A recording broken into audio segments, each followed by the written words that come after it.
Assalamualaikum teman-teman, jumpa lagi dengan aku Edsa Putra. Nah, di video kali ini aku bahas tentang mini resume atau rangkuman singkat tentang rumus-rumus yang sering muncul di KSNK Astronomi. Nah, perlu kalian ingat bahwa rumus-rumus ini nggak mesti muncul 100%. Ini hanya prediksi dan saya rasa rumus-rumus ini penting untuk diingat dan dipahami. Selamat menyaksikan. Masuk ke rumus pertama, ada paralaks trigonometri. Paralaks trigonometri digunakan untuk mengukur jarak suatu benda langit yang relatif dekat dengan kita sebagai pengamat. Dalam soal-soal astronomi, paralaks trigonometri ini sering digunakan untuk mengukur jarak suatu bintang dekat. Adapun rumusnya yaitu P sama dengan 1/D, di mana P atau paralaks dalam detik busur dan D jarak benda langit atau bintang dalam satuan parsec. Rumus kedua ada diameter sudut. Nah, diameter sudut ini juga salah satu cara untuk mengukur benda langit. Nah, berbeda dengan paralaks trigonometri, diameter sudut itu mengukur jarak benda langit dalam satuan sudut. Rumusnya ada diameter sudut sama dengan diameter sebenarnya dibagi dengan jarak. Rumus ketiga ada flux dan luminositas. Perlu kalian ingat bahwa flux dan luminositas itu saling berhubungan. Rumus pertama ada E sama dengan sigma T pangkat 4, di mana E atau flux dan sigma sama dengan konstanta Stephen Boltzmann 5,67 kali 10 pangkat min 8 watt meter pangkat min 2 Kelvin pangkat min 4 dan T merupakan suhu dalam Kelvin. Rumus kedua dari flux atau disebut dengan rumus hubungan flux dan luminositas yaitu E sama dengan L/4 V_D², di mana M merupakan flux bintang, L merupakan luminositas bintang, dan D merupakan jarak bintang dalam satuan parsec. Lalu ada L sama dengan 4V_R² sigma T pangkat 4. L merupakan luminositas, 4VR² merupakan luas permukaan bola, sigma merupakan konstanta Boltzmann, dan T merupakan suhu dalam Kelvin. Masuk ke rumus keempat, ada hukum suatu Kepler yang menyatakan bahwa orbit planet mengelilingi matahari berbentuk elips dengan matahari berada di salah satu titik fokus elips. Seperti yang kita ketahui bersama bahwa elips memiliki dua fokus pertama dan fokus kedua. Nah, kita misalkan matahari berada di posisi fokus pertama di sebelah kiri, bumi berada di posisi pertama di sebelah kiri dan posisi kedua di sebelah kanan. Nah, ketika jarak bumi dan matahari sangat dekat, maka disebut sebagai jarak perihelium.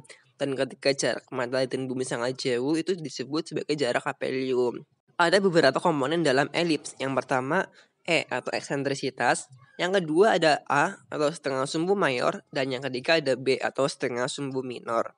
Dalam astronomi juga ada 4 rumus dasar yang harus kalian ketahui. Yang pertama, E sama dengan C/A, yaitu eksentrisitas elips, dan A merupakan radius orbit. Terus yang kedua ada A² sama dengan B² plus C². Ini mirip dengan rumus Pythagoras. Yang ketiga ada R aphelium sama dengan A plus C. Sama dengan A plus C-nya dijabarin jadi AE, sehingga RAP sama dengan A dalam kurung 1 plus E kurung tutup. Yang keempat ada R perihelium sama dengan A min C. C juga diuraikan menjadi AE, sehingga R perihelium sama dengan A dalam kurung 1 min E kurung tutup. Masuk ke rumus kelima, ada hukum ketiga Kepler. Hukum ketiga Kepler ini di SMA kita sudah tahu bahwa perbandingan T pangkat 2 dan A pangkat 3 sama dengan konstan. Nah, dalam astronomi ada dua rumus yang kira-kira harus kalian kuasai. Yang pertama, T pangkat 2 per A pangkat 3 sama dengan 4V kuadrat per GM, di mana G merupakan konstanta gravitasi bernilai 6,67 kali 10 pangkat min 11 meter pangkat 3 kilogram pangkat min 1 sekon pangkat min 2, dan M merupakan massa matahari setara dengan 1,99 kali 10 pangkat 30 kilogram. Yang kedua ada T pangkat 2 sama dengan A pangkat 3 ini khususkan untuk T atau periode dalam tahun dan A jarak atau radius dalam satuan SA. Rumus ke-6 ada hukum pergeseran Wien. Perhatikan grafik tersebut. Dari grafik tersebut kita dapat menyimpulkan bahwa ada hubungan antara suhu, panjang gelombang, dan intensitas cahaya yang dihasilkan. Nah, semakin tinggi suhunya maka semakin besar pula intensitas cahaya.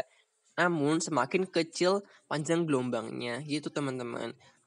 Kalau dirumuskan jadi lambda maksimum dikali suhu sama dengan konstanta.